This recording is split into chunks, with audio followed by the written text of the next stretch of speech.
Decidimos que lo mejor es que no vengas, mamá. Fue todo lo que dijo Marcos. Su voz sonó como un portazo invisible, seco y definitivo. No hubo un lo siento, ni un te quiero, solo esa frase, fría como el mármol. Como si yo fuera una carga indeseada, una presencia incómoda en el día que, durante años, había soñado compartir con mi nieto. Me quedé allí, en la cocina, el auricular aún en la mano, el corazón latiendo en las sienes. El olor a lavanda de mi vestido nuevo aún flotaba en el aire. Lo había colgado con cuidado la noche anterior, azul marino, con bordado delicado en el cuello. Lo había elegido pensando en cómo me vería en las fotos con Julián, porque claro, yo ya no bailo, pero aún camino con dignidad y no me iba a perder ese día por nada. Hasta que Marcos decidió que yo era algo que debía evitarse. Laura, mi nuera, convenció a todos de que yo podía arruinar la boda. Dijo que me pondría a llorar o que haría comentarios fuera de lugar. Eso me lo dijo Rosa, mi mejor amiga, quien escuchó a Laura en una cafetería, hablando con una voz tan alta como su arrogancia. Julián, ay, Julián, mi muchachito de rizos despeinados al que cuidé durante sus ataques de asma, al que le cosí una capa roja cuando quería ser superhéroe, él no dijo nada. Eso fue lo peor. Ni una palabra para defenderme. Yo ya tenía listo el regalo, una colcha de retazos hecha a mano, cosida con pedacitos de su infancia. Su camiseta del campamento de verano, una servilleta bordada con su inicial y un trozo del vestido que usó su madre cuando lo llevó por primera vez al jardín de niños. Cada puntada llevaba una historia y cada historia llevaba mi amor. Me quedé allí, en silencio, frente a la caja envuelta con papel dorado. No sentí rabia al principio. Sentí algo peor, la nada. Esa especie de vacío sordo que se instala en el pecho y te deja sin aire, como si te hubieran borrado. Fui hasta la sala y me senté en mi sillón verde, el que huele a manzanilla y a tardes de lectura. El vestido seguía colgado en la puerta del armario, con su etiqueta todavía puesta. Era hermoso y ya no tenía ningún lugar a donde ir. Mi pulgar artrítico comenzó a frotar el medallón de plata que cuelga siempre de mi cuello. Es el único objeto que no guardo nunca. Me lo regaló mi esposo antes de morir y dentro guarda una foto nuestra de cuando éramos jóvenes y creíamos que el amor podía con todo. Me pregunté cómo llegamos a esto. ¿Cómo puede alguien decidir que su propia madre ya no merece estar presente en el día más importante de su nieto? ¿Dónde me perdí? Fue entonces cuando sentí la quemadura de la traición. No como una explosión, sino como un goteo lento, ácido, que corroe por dentro. Me levanté y caminé hacia la caja del regalo. La acaricié. Noté cómo mis dedos temblaban, no de vejez, sino de algo más primitivo. Dolor, sí, pero también una especie de claridad que no había sentido en años. En ese momento, supe algo con certeza, no iba a rogar. No iba a suplicar amor donde no lo ofrecían. No iba a volver a llamarlos. No iba a preguntar por qué. Ya no. En su lugar, agarré el libro de contabilidad de mi abuelo, ese cuaderno de tapas de cuero donde él anotaba con una letra elegante los gastos y los ahorros de toda una vida. Yo había heredado su disciplina, su orden, su dignidad. Lo abrí con manos firmes y saqué un sobre que guardaba entre las páginas, un documento legal, amarillento por el tiempo. La firma de mi esposo todavía visible. Había olvidado ese detalle. O quizá no lo olvidé, solo lo había enterrado bajo capas de afecto mal correspondido. La boda estaba a una semana y en mi interior algo despertaba. No era venganza, no, querida. Era otra cosa. Era justicia.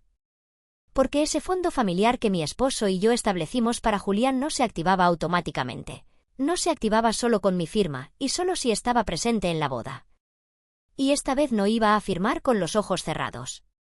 Cerré el cuaderno, lo abracé contra mi pecho y volví al sillón. No lloré. No esa noche. Pero mi corazón, ese músculo que tantas veces fue ignorado, comenzó a latir con un ritmo nuevo, más fuerte, más sabio. Y mientras el silencio llenaba la casa, me dije a mí misma en voz baja, como una promesa: ya no me borrarán en silencio. Esa noche no encendí la televisión ni abrí mi novela de costumbre. En vez de eso, saqué del cajón una caja de lata azul donde guardo cartas antiguas, algunas tan viejas que el papel ya empieza a deshacerse en los bordes. Dentro estaban las notas de Julián, mi nieto. Dibujos torpes de monstruos y castillos, garabatos con crayón que decían, «Te quiero, abuela», y una pequeña tarjeta doblada en 4 que me dejó un día debajo de la almohada. «Gracias por cuidarme cuando no podía respirar». Mi garganta se apretó al leerlo. Me vino a la mente aquella noche en que no dormí ni un minuto porque su asma no cedía. Recuerdo el sonido de su respiración, como un silbido que me arrancaba el alma. Me pasé la noche sentada en el borde de la cama, con una mano en su espalda y la otra rezando a todos los santos. Cuando mejoró al amanecer, me dije que cualquier sacrificio valía la pena por verlo crecer. Y vaya que hice sacrificios. Cuando Marcos y Laura viajaban por trabajo, ¿quién llevaba a Julián a la escuela, lo ayudaba con los deberes, lo llevaba al médico? Yo. Siempre yo. Cuando le dio fiebre en pleno día de Halloween, fui yo quien se disfrazó de bruja y le leyó cuentos hasta que se durmió. Yo hice el papel de madre, de enfermera, de cocinera, de confidente.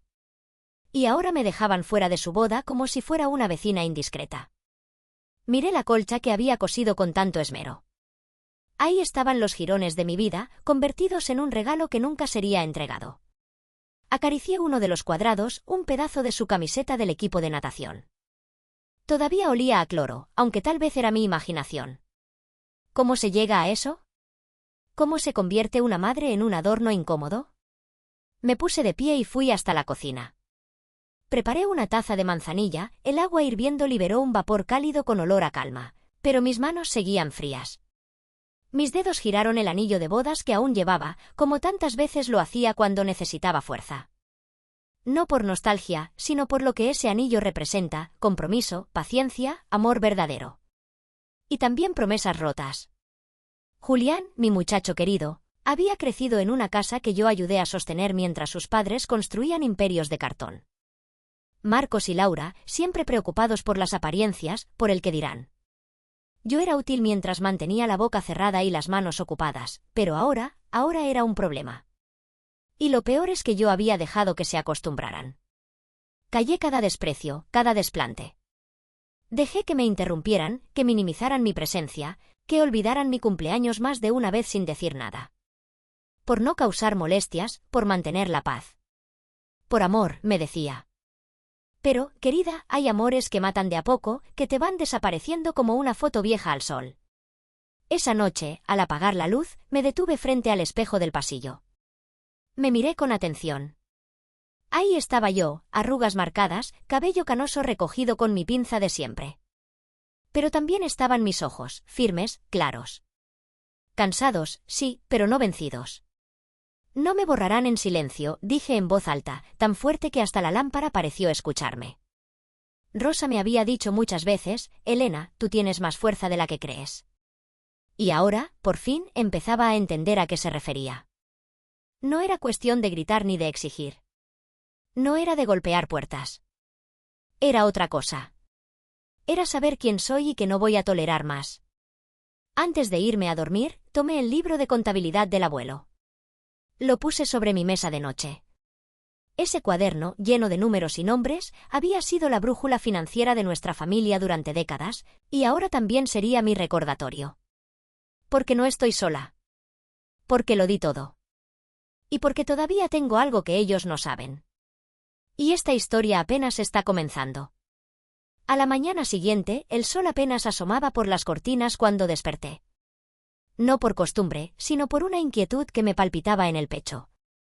Me senté al borde de la cama, el libro de contabilidad del abuelo aún allí, esperándome. El cuero gastado por los años tenía ese olor entre papel viejo y tinta seca que siempre me recuerda a él. Lo abrí y ahí estaba la hoja con la firma de Javier, mi esposo. Él era un hombre meticuloso, nunca dejaba cabos sueltos. Cuando supimos que nuestra salud podía fallar en cualquier momento, creó un fideicomiso familiar, uno que protegiera el patrimonio para los nietos, especialmente para Julián. Pero había una cláusula que casi nadie más recordaba, la liberación de fondos que daba, en última instancia, bajo mi aprobación. Y no se trataba de un cheque cualquiera, era una suma considerable, suficiente para comprar una casa, montar un negocio, comenzar una vida con independencia.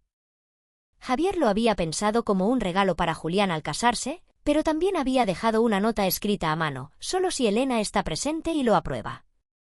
Confío en su juicio. Mi corazón se encogió al ver su caligrafía. Me imaginé su voz, siempre pausada: Elena, tú sabrás cuándo darlo y cuándo no. Hasta ahora nunca había necesitado ejercer ese poder. Siempre creí que cuando Julián llegara a esa etapa, estaríamos todos juntos, celebrando. Y mírame ahora, ignorada, apartada, borrada. No lloré. En vez de eso, fui hasta la cómoda, saqué la llave pequeña del cajón oculto y abrí la caja de seguridad. Allí estaban los documentos originales, legalizados, firmados. Una carpeta con letras doradas que decía: Fideicomiso Familiar Vargas. Los coloqué sobre la mesa con sumo cuidado, como quien pone unas de espada sobre la mesa de póker. Ahí estaba mi carta, mi última palabra aún no jugada. Mi abuela decía: una mujer digna no necesita levantar la voz, solo necesita saber cuándo cerrar la puerta. Y esta puerta, cariño, no se iba a cerrar sin mí. Releí cada línea del documento. Confirmé que todo seguía tal como lo habíamos dejado. Yo era la única con poder para aprobar la transferencia de los fondos al casarse y, además, debía estar presente en la ceremonia. No era un tecnicismo, era una salvaguarda. Una que Marcos y Laura claramente no recordaban, porque si lo hubieran sabido, no me habrían borrado con tanta ligereza. Me levanté despacio, el crujido de mis rodillas recordándome que el cuerpo se gasta, pero la voluntad no. Fui hasta la cocina, preparé mi café con leche como cada mañana y lo serví en la taza blanca con flores azules, la de los domingos. Mi gesto de respeto hacia mí misma. El timbre sonó justo cuando tomaba el primer sorbo. Era Rosa. ¿Dormiste algo, querida?, preguntó con su voz suave pero firme. Asentí. Le mostré los papeles. Rosa no dijo nada al principio, solo los miró. Luego, con una media sonrisa que no alcanzó a ser risa, murmuró: Bendito sea tú, Javier. Siempre un paso adelante. Le pedí que guardara una copia en su caja fuerte, por si acaso. Y ella, sin preguntar más, lo hizo. Ese mismo día, escribí una nota corta, manuscrita, como las que ya nadie manda. La presencia de la abuela Elena es esencial para la entrega del regalo familiar a Julián. Con afecto, Clara Soto, abogada de la familia. La firmé y la metí en un sobre junto con una copia del documento. No lo envié aún. Solo lo dejé sobre la mesa, al lado del medallón de plata. La siguiente jugada requería estrategia y paciencia. Porque en esta familia, todos creen que Elena solo cose y guarda recuerdos en cajas de galletas. Nadie sabe que tengo la llave. Y esta vez no pienso entregarla sin que miren de frente lo que han hecho. Porque un corazón roto puede ser manso, pero también puede ser justo. Yo, querida, estoy cansada de ser la abuela que calla. La mañana del miércoles, el aire olía a pino mojado. Había llovido durante la noche y mis zapatos hicieron un leve chup al pisar el césped húmedo del jardín de Clara. Su casa, justo en la esquina, siempre ha tenido esa verja blanca perfecta, como de película. Pero yo sabía que detrás de esas flores bien cuidadas vivía una mujer con una mente afilada como bisturí. Toqué la puerta con los nudillos. Clara abrió al instante, aún con su taza de té en la mano. Elena, ¡qué sorpresa! ¿Todo bien? ¿Tienes unos minutos? Me condujo a su estudio sin más preguntas. Siempre me gustó que nunca forzara la conversación. Nos sentamos frente a frente, yo con mi carpeta de documentos sobre el regazo, ella con un cuaderno abierto y su bolígrafo favorito, ese con tinta violeta. Necesito modificar las condiciones del fideicomiso de Julián, dije sin rodeos. Ella arqueó una ceja, pero no dijo nada. Le entregué los papeles. Su mirada se movía rápido de línea en línea. Clara había sido la encargada de revisar la redacción legal de esos fondos cuando Javier falleció. Conocía cada cláusula. Quiero añadir una condición, continué. Que el desembolso solo se autorice si estoy presente en la boda y firmo en persona. Eso ya está implícito en la firma final, dijo, siempre meticulosa. Sí, pero ahora quiero que quede explícito. Innegociable. Ni mención ni disculpa. Si no estoy en esa iglesia, no hay dinero. Clara se reclinó en la silla, entrecerrando los ojos como cuando algo le hace cosquillas en el juicio. Esto es una jugada estratégica, dijo finalmente. ¿Quieres provocar una reacción? No. Quiero que entiendan que el amor no es automático. que no se cobra como si fuera renta heredada. Que mi presencia es un regalo, no una amenaza. Ella asintió lentamente. Entonces redactaremos una adenda clara, imposible de ignorar. Mientras ella escribía, yo jugueteaba con el medallón de plata. Lo giraba entre los dedos como si fuera un rosario. Clara notó el gesto, pero no preguntó. ¿Quieres que se lo comuniquemos formalmente? No, todavía no.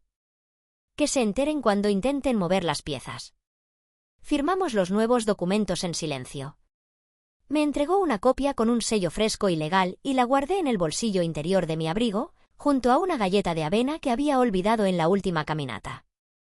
Esa noche, mientras tomaba mi infusión de manzanilla, como siempre, sin azúcar, el teléfono fijo sonó. Marcos. No contesté al primer timbrazo, ni al segundo. A la tercera, levanté el auricular con una calma que no reconocí como mía. Mamá, dijo, esa palabra que ahora me suena tan vacía. Dime. ¿Hiciste algo con los papeles de Julián? ¿A qué te refieres? Recibí una alerta del banco. Hubo actividad legal en el fondo. Nada serio, pero ¿cambiaste algo? Guardé silencio por un momento.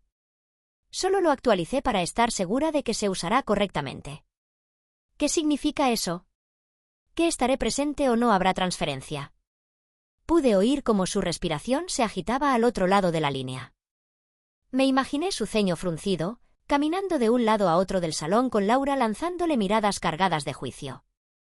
Mamá, eso no es necesario. Julián no quiso hacerte daño. Fue una decisión de pareja. Y esta también lo es. Una decisión de vida. Colgó sin despedirse. Apoyé el auricular en su base y miré el reloj. Eran casi las 9. Afuera, el viento jugaba con las ramas del viejo roble del jardín. La casa estaba en silencio, pero yo sentía el eco de un cambio. Ya no era solo una abuela herida. Era una mujer en control. Y aunque ellos no lo supieran aún, algo había cambiado. Lo sentirían pronto. Era viernes por la tarde cuando Rosa llamó. No con su tono habitual de «vamos a tomarte» y ni con sus historias graciosas sobre su gato, sino con un silencio contenido que solo compartimos cuando algo duele. ¿Estás en casa?, preguntó sin rodeos. Sí, querida. Pasa. Entró sin golpear, como siempre ha hecho. Nos sentamos en la sala. La luz dorada de la tarde entraba por las persianas, proyectando líneas sobre la alfombra. Rosa se quitó los guantes y los puso en su regazo, pero no me miró a los ojos de inmediato. Fui al salón esta mañana, dijo. Yo asentí, como si necesitara permiso para respirar. Laura estaba allí con su amiga Tamara, la del club de golf. Hizo una pausa. Su voz se volvió más tensa, como si cada palabra le pesara en la lengua. La escuché decir que Elena por fin entendió que no querían una figura triste en las fotos, que Julián no necesitaba distracciones emocionales. Mis labios se comprimieron sin querer. Rosa estiró la mano y la puso sobre la mía, cálida, temblorosa. Dijo que lo mejor era que te mantuvieras lejos. Que ya te había salido con la tuya por años. Que ahora era el turno de la familia real. Me reí, una risa seca, sin música. ¿La familia real? Como si yo fuera un error de edición en un cuento de hadas que no les gustaba leer. ¿Y nadie dijo nada? Rosa negó con la cabeza. Tamara rió y la estilista asintió. ¿Les pareció normal? Ese normal me perforó el estómago. Me levanté sin decir nada y fui hasta el recibidor. El regalo aún estaba allí, bajo la mesita, envuelto en su papel dorado y su moño azul. Había pasado la semana mirándolo cada vez que entraba o salía, como quien observa un recuerdo que aún duele. Lo tomé en brazos y, sin abrirlo, salí a la calle. La tarde era fresca, el aire olía a hojas secas. Caminé hasta la acera y lo dejé suavemente junto al basurero. El papel relucía al sol, como si aún esperara ser recibido con gratitud. Me quedé allí un momento, mirando cómo la cinta azul bailaba con la brisa. Ese regalo ya no era un gesto de amor, ahora era una ofrenda que nadie había merecido. Rosa salió detrás de mí. No dijo nada, solo se puso a mi lado. ¿Estás bien?, murmuró. No, pero lo estaré. Entramos de nuevo en la casa. Cerré la puerta con suavidad. Volví a mi sillón verde, el que huele a tantas tardes. Mi cuerpo temblaba, pero mi mente estaba clara, más clara que en años. Laura no me temía. No me respetaba. No me veía. ¿Y Julián? Julián me había dejado a merced. El medallón de plata colgaba de mi cuello. Lo abrí con un leve clic y miré la foto. Mi Javier sonreía desde ese retrato pequeño y cuadrado. Siempre dije que en esa foto él tenía cara de saber algo que los demás no sabían. Quizás sabía que yo necesitaría fuerza y que no podía dármela él, sino que tendría que encontrarla sola. Recordé cuando cosí esa colcha. Cada puntada la hice con cuidado. Mis dedos ya no eran firmes como antes, pero puse todo lo que me quedaba en esa tela. Era mi legado en forma de abrigo. Y ellos la habían reducido a un símbolo de vergüenza. Mis ojos ardieron, pero no lloré. Solo sentí el crujir de algo dentro de mí. No era el corazón, no esta vez. Era la última hebra de ilusión. No es solo una boda, Rosa, susurré. Es la forma en que me ven. Siempre ha sido así. Solo que ahora ya no lo disimulan. Rosa apretó mi mano. Entonces ya no disimules tú tampoco. La miré. Ella me devolvió la mirada con esa expresión que solo las mujeres que han vivido guerras silenciosas conocen. Y en ese instante lo supe, este dolor, esta humillación, no me iba a destruir. Me iba a despertar. Y eso, querida, era mucho más peligroso para ellos. Al día siguiente, mientras arreglaba los rosales del porche, actividad que solía calmarme y ahora apenas me distraía, vi el auto gris del pastor Dale detenerse frente a la casa. Él siempre ha sido un hombre sereno, con la voz templada por años de escuchar y consolar. No vino con una Biblia bajo el brazo ni con sermones preparados. Solo traía 2 cafés en un portavasos y una expresión de esas que no hacen falta explicar. Rosa me llamó, dijo, sentándose en la silla del jardín. Pensé que querrías compañía, aunque fuera silenciosa. Le agradecí. Nos quedamos un rato mirando el roble, ese que plantamos Javier y yo el mismo año que Marcos nació. Sus ramas se extendían como las decisiones que uno toma sin saber las consecuencias. ¿Te duele?, preguntó con suavidad. No como antes, respondí tras un suspiro. Ahora arde distinto, como cuando una herida empieza a cicatrizar. Le conté todo, la llamada, el regalo dejado en la acera, las palabras de Laura, el silencio de Julián. Como mi amor se había vuelto invisible. El pastor Dale no me interrumpió, ni con lo siento ni con ellos cambiarán. Solo escuchó. No fue la boda, dije finalmente. Fue la gota. Llevan años borrándome con modales educados, con no es para tanto, con ya te avisaremos. Te han hecho sentir que lo que diste fue obligación, no regalo, murmuró. Asentí. Se me nublaron los ojos, pero no lloré. Marcos siempre me ha hecho sentir así, continué. Incluso de niño, sus gracias tenían condiciones. Si no compraba la bicicleta exacta, si la tarta de cumpleaños no era como la del primo, nunca era suficiente. Y yo, tonta, pensaba que era mi deber seguir intentando. ¿Y Laura? Laura encontró en él un eco. Ella necesita que todo luzca perfecto y yo soy el desorden que recuerda de dónde viene. Por eso me quiere lejos, porque mi existencia interrumpe su narrativa. ¿Y Julián? Mi voz se quebró, Julián era distinto, pensé que sí. Pero el silencio también habla. Y cuando alguien no te defiende, también te está diciendo quién eres para él. El pastor bajó la vista, sopesando las palabras. ¿Y tú, Elena, quién eres para ti? Me quedé helada. Esa pregunta no me la había hecho en años. Yo era madre, abuela, enfermera jubilada, viuda. Pero, ¿quién era yo para mí? No lo supe de inmediato. Me levanté despacio, mis rodillas crujieron. Fui hasta la casa y regresé con el libro de contabilidad del abuelo. Se lo mostré. Él lo reconoció al instante, su padre también usó uno similar. Esto es lo que me recuerda a quién fui, le dije. Y ahora lo estoy usando para decidir quién quiero ser. ¿Y qué has decidido? Me senté otra vez, mi espalda recta, la taza de café en las manos. Que no merezco mendigar espacio ni rogar por cariño. Que amar no es desaparecerse. Y que si ellos me han cerrado la puerta, es hora de construir otra. El pastor Dale sonrió, con esa mezcla de tristeza y orgullo que se tiene por alguien que uno ha visto sufrir mucho. Tu fuerza no está en lo que hiciste por ellos, Elena, dijo con voz firme. Está en que aún puedes decidir. ¿Y si es tarde? Pregunté. Nunca es tarde para volver a ser quien uno debió ser desde el principio. El viento levantó un poco las hojas del porche. El roble susurraba cosas que solo los años entienden. Me quedé mirando el cielo y entonces lo supe. No era el final. Era el despertar de algo que siempre había estado ahí. Solo que ahora, por fin, lo iba a escuchar. El lunes por la mañana me puse el abrigo gris de lana, el que Javier decía que me hacía ver como alguien que sabía lo que hacía, y crucé la calle hacia la casa de Clara.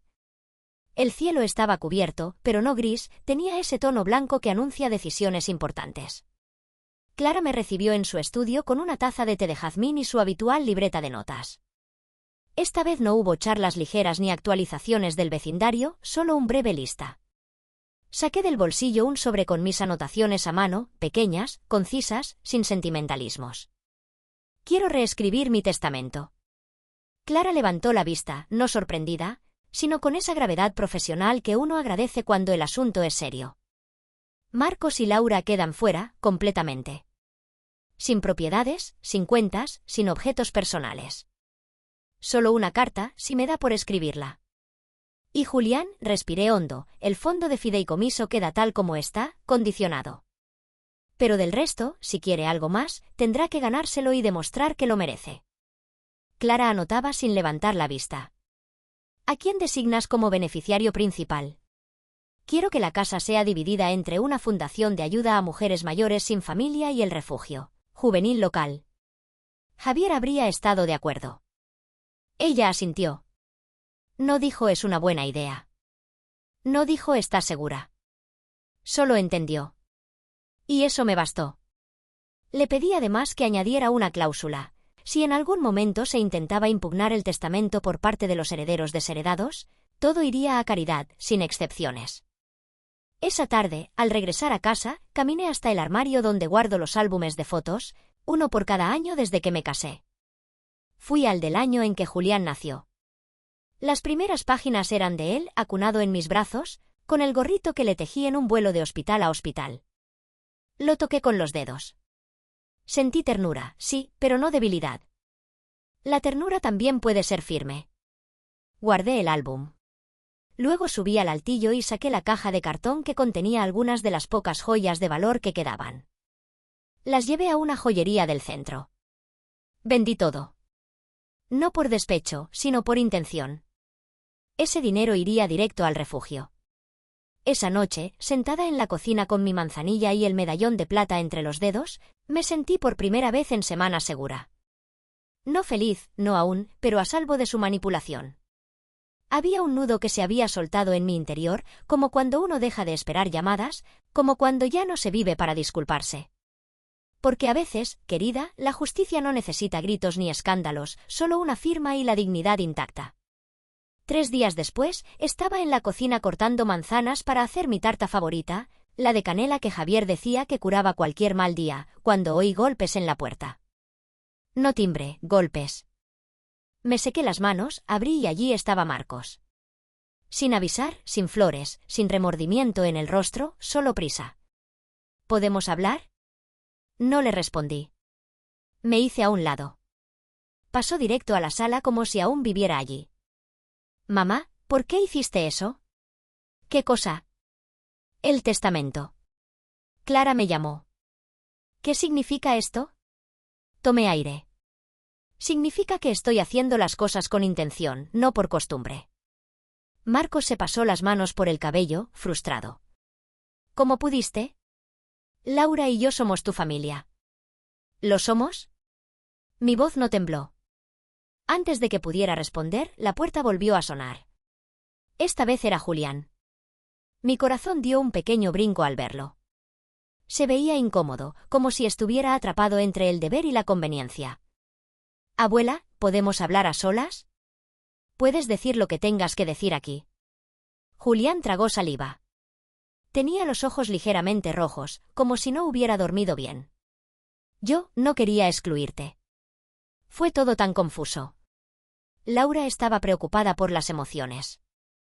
Dijo que no quería que fueras el centro de atención. ¿Y tú qué dijiste? El silencio fue la respuesta. Marcos interrumpió.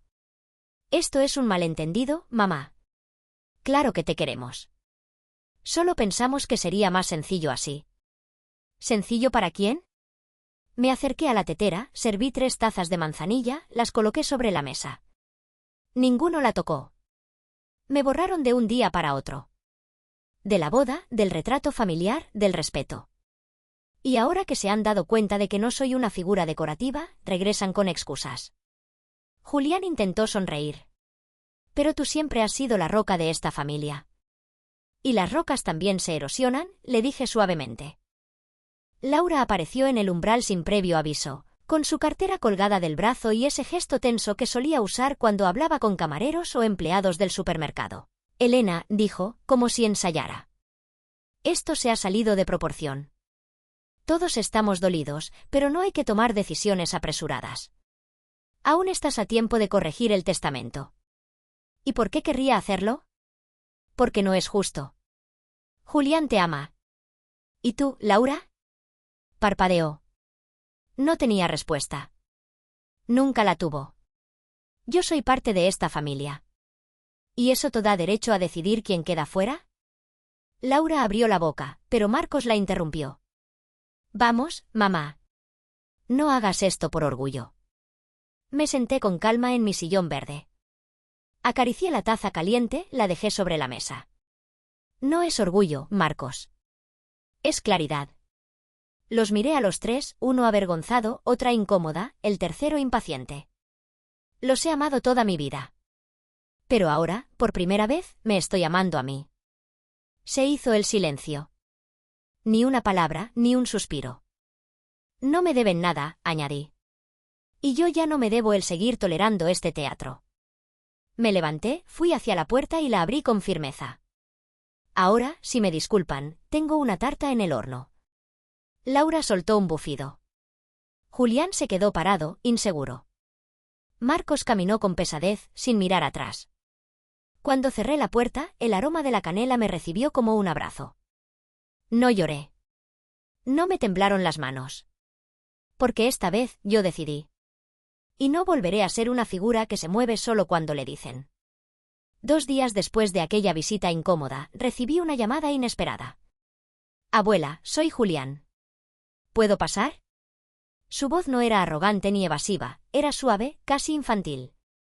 Asentí, aunque él no podía verme. Estoy en casa. Si vienes aquí, estaré. Llegó media hora más tarde, solo.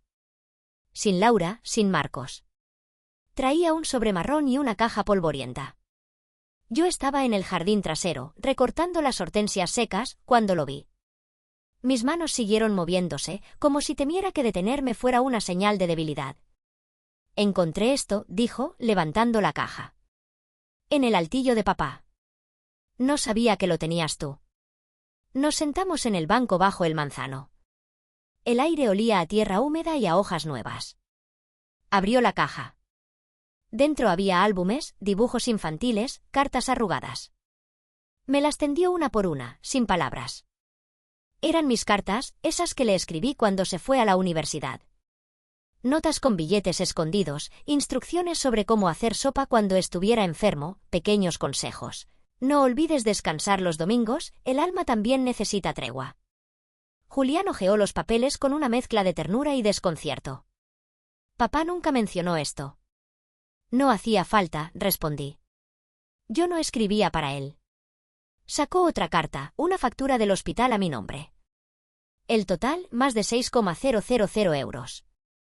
Una nota mía al margen, pagado con mis ahorros. No se lo digas, que se sentirá culpable. La miró largo rato. No sabía que tú pagaste esto. Pensé que papá había conseguido ayuda del banco. No fue ayuda, fue mi pensión de enfermería. Trabajé noches extra por ti. Guardó silencio. Pasó las manos por la portada de uno de los álbumes. Se detuvo en una foto, el de pequeño, vestido de astronauta, con un casco de cartón pintado por mí. Sonreía sin dientes. ¿Por qué nunca me dijiste todo esto? Porque el amor no es una factura, dije suavemente. Uno no ama esperando que el otro lleve la cuenta. Julián bajó la cabeza. Laura me dijo que eras dramática, que exagerabas.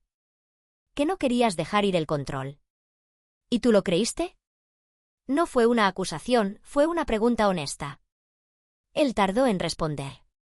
Sí, supongo que sí. Lo dejé sentarse con ese pensamiento. No llené el silencio. Lo dejé pesar. Y ahora no sé. Me siento como si me hubieran vendido una historia a medias. Como si me hubieran escondido algo. Lo hicieron. ¿Por qué? Me encogí de hombros. Quizás porque una verdad completa no les convenía. Porque mostrar lo que yo hice te habría hecho pensar diferente de ellos. Se frotó los ojos. Parecía agotado. ¿Por qué lo hiciste todo, si sabías cómo eran? Lo miré con una ternura sin adornos. Porque tú eras un niño. Y los niños no deben pagar por los errores de sus padres. Julián se tragó las lágrimas. Pude ver su lucha, lealtad hacia los suyos, culpa hacia mí, amor dividido en fragmentos rotos. Se levantó como si necesitara aire, caminó unos pasos, luego se giró. ¿Crees que aún puedo arreglar algo? Eso no depende de mí, respondí. Depende de lo que hagas con lo que ahora sabes. Me observó en silencio, luego asintió. Gracias por no rendirte conmigo. Todavía no lo he hecho. Lo vi marcharse con los hombros encorvados y el sobre contra el pecho. Y por primera vez en mucho tiempo, sentí que una grieta se había abierto. Pero esta vez no era en mí. Era en ellos. Una semana después, Julián regresó. Esta vez con una libreta en la mano y una mirada distinta. Ya no era la del nieto distraído que venía por compromiso, era la de alguien que venía a escuchar. Nos sentamos en la sala, en silencio al principio. Luego abrí el cajón del aparador y saqué una caja de archivo marrón. Dentro estaban mis registros, recibos, cartas, estados de cuenta y una grabadora de voz antigua. Esto, dijo él, tocando el contenido con dedos temblorosos, ¿qué es? Mi vida, respondí. La parte que no les convenía contar. Le mostré las transferencias que hice a su cuenta universitaria, los cheques que firmé cuando Marcos se negó a confirmar el préstamo estudiantil, las facturas médicas de su infancia, los documentos del fideicomiso, hasta una copia del seguro de salud privado que le pagué durante 2 años cuando estuvo desempleado después de graduarse. Julián hojeaba las hojas con una lentitud reverente. Se detenía, respiraba hondo, pasaba al siguiente. ¿Por qué no me lo dijiste? Susurró por fin. Porque quería que pensaras que eras amado sin condiciones. No necesitaba saber que el amor venía con facturas. No entonces. Pero ellos sí lo sabían. Claro. Cada céntimo. Lo entregué en sus manos. Les dije que era un regalo familiar para ti. Saqué entonces la grabadora. La puse sobre la mesa. Presioné play. Era una grabación de Marcos de hace años, una llamada telefónica. En ella, me decía, mamá, no le digas que tú pagaste. No quiero que piense que no pude hacerlo solo. Julián escuchó en silencio. Cuando la grabación terminó, levantó la vista con ojos rojos. Me mintieron todos estos años. Me hicieron creer que tú solo estabas ahí. Que dabas opiniones, que hacías ruido, pero que no habías hecho gran cosa. Y ahora ves que hice lo que ellos nunca se atrevieron a hacer, dije. Sacrificar sin esperar medallas. Julián apoyó la frente en las manos. Me siento como un imbécil. Me acerqué y le toqué el hombro. No. Eres un muchacho criado entre espejos rotos. Ahora estás viendo el reflejo completo. Él se enderezó. Me miró con una tristeza nueva. ¿Por qué no me dijiste que el fondo del fideicomiso dependía de ti? Porque pensé que no haría falta. Julián asintió, más para sí que para mí. Aún puedo invitarte, aunque sea tarde. Aún puedo. No interrumpí. No me invites por culpa ni por presión. No quiero un asiento en tu boda como premio de consolación. O estoy allí con amor o no estoy. Y el fondo, ya sabes la condición. Presencia y aprobación. Se levantó, recogió los papeles con cuidado. No sé qué decir. Entonces no digas nada, respondí. Solo recuerda lo que viste aquí hoy. Él se detuvo en la puerta. Me miró como si quisiera quedarse, como si algo en él aún doliera por dentro. Gracias, abuela. No me agradezcas. Solo sé mejor que ellos. Cuando se fue, la sala quedó en silencio. Pero no era un silencio triste. Era el tipo de silencio que queda cuando una verdad ha llenado una habitación y lo limpia todo. Había esperado años para ese momento. Y ahora, al fin, la verdad no era solo mía. Era suya también. Y con eso bastaba. La llamada llegó un miércoles al anochecer. Yo estaba recogiendo la ropa seca del tendedero, ese que Javier construyó con sus propias manos. El cielo tenía ese tono naranja profundo que solo se ve a finales de otoño. El teléfono sonó adentro. Lo dejé sonar 4 veces antes de entrar. Sí. Mamá. La voz de Marcos explotó sin preámbulos. ¿Qué demonios estás haciendo? Me quité la chaqueta con calma, colgué las pinzas de ropa, me senté en mi sillón. ¿Algo en particular te preocupa? Todo me preocupa. Estás deshaciendo a esta familia. Laura está furiosa, Julián confundido y papá estaría avergonzado de ti. Sonreí, una sonrisa sin alegría. No metas a Javier en esto. Él fue el que dejó todo a mi nombre por una razón. Y tú lo sabes. Marcos bufó al otro lado. Estás arruinando la boda, ¿te das cuenta? Esto es una venganza, ¿verdad? Siempre has sido así, callada, pero calculadora.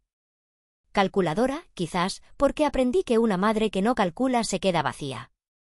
Y yo ya no tengo espacio para seguir perdiendo. El silencio se estiró. ¿Qué quieres, mamá? ¿Que te roguemos? No. Quiero que aceptes que no puedes controlar a quien ya despertó. ¿Vas a arrepentirte de esto? No, Marcos. Ya me arrepentí de callar tanto tiempo, de fingir que todo estaba bien. Ya viví ese arrepentimiento. No quiero más. Dios mío, mamá, eres tú quien está arruinando todo. Siempre haces esto, conviertes todo en un drama. No. Yo solo dejé de hacerme la ciega.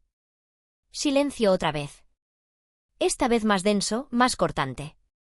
Mamá, por favor. ¿Vas a rompernos? Cerré los ojos, respiré hondo. Sentí el medallón de plata tibio contra mi pecho. Marcos, que no estoy arruinando nada. Solo dejé de fingir que era parte de ello. Colgué. No temblé. No lloré. No corrí al teléfono cuando volvió a sonar, ni cuando dejó 4 mensajes, ni cuando Laura me escribió para decir esto no se hace con la familia. Porque no era venganza. Era la verdad. Y por fin, después de años de silencio, esa verdad se había dicho con voz firme y sin temblor. Y eso, querida, cambia todo. El despacho de Clara olía a papel nuevo y café recién hecho. Me senté derecha, con las manos cruzadas sobre el bolso de cuero que había llevado al hospital durante tantos años. Ese bolso ha visto nacimientos, despedidas y ahora, justicia. Clara entró con su usual compostura. A su lado, Julián, cabizbajo, y detrás, Laura, con su sonrisa de hielo, esas que usan las mujeres que están acostumbradas a que todo les salga como quieren. Marcos no vino. Está ocupado, dijo Laura. Traducción, no quiso enfrentarme. Gracias por venir, dijo Clara, sentándose. Hoy revisaremos las decisiones legales finales de Elena sobre su patrimonio. Laura soltó un pequeño suspiro dramático, como si estuviéramos a punto de leer su sentencia. Clara fue directa. Elena ha modificado su testamento. Marcos y Laura han sido removidos completamente. El fondo de Julián permanece activo bajo condición, pero todo lo demás ha sido designado a organizaciones comunitarias, un refugio juvenil y una fundación para mujeres mayores. Julián bajó la vista. Laura fingió sorpresa. ¿Y esto por qué? Preguntó con una voz demasiado dulce. La miré, no con rabia, con la calma de quien ha sanado la herida. Porque el amor se demuestra. Y también el desprecio. Laura intentó sonreír. Creo que hay un malentendido. Siempre hemos querido lo mejor para usted. ¿Por eso me excluyeron de la boda? Se hizo un silencio espeso. Pensamos que era lo mejor para Julián. Para que no se distrajera, para que no se sintiera mal. ¿Y qué parte de mí resulta tan embarazosa? ¿Mi edad? ¿Mis gestos? ¿Mi historia? Me giré hacia Julián. Tú no dijiste nada. Ese fue tu error. Julián tragó saliva. Lo sé. Pero ahora sabes más. Y con eso puedes hacer más. No por mí, por ti. Laura intentó intervenir de nuevo, pero Clara la detuvo con un gesto. Todos los documentos han sido firmados y validados. No se puede revertir a menos que Elena lo desee expresamente. ¿Y lo desea, señora Vargas? Preguntó Clara, mirándome. Me incliné levemente hacia adelante. Mi voz salió tranquila, sin altibajos. No. Todo sigue tal como está. Laura apretó los labios. Julián asintió sin levantar la vista. Me levanté, recogí mi bolso. Antes de salir, dije lo que llevaba semanas repitiéndome en silencio. Nunca pedí reverencias, solo respeto. Y cuando eso faltó, hice lo único digno, cerré la puerta desde adentro. Nadie me respondió. Y en ese silencio, querida, por fin sentí lo que nunca me dieron en esa casa, el control de mi historia. La boda fue un sábado. El cielo estaba despejado, demasiado claro para lo que yo sentía. Esa mañana no tenía prisa por levantarme. Preparé mi desayuno con esmero, avena con manzana y canela.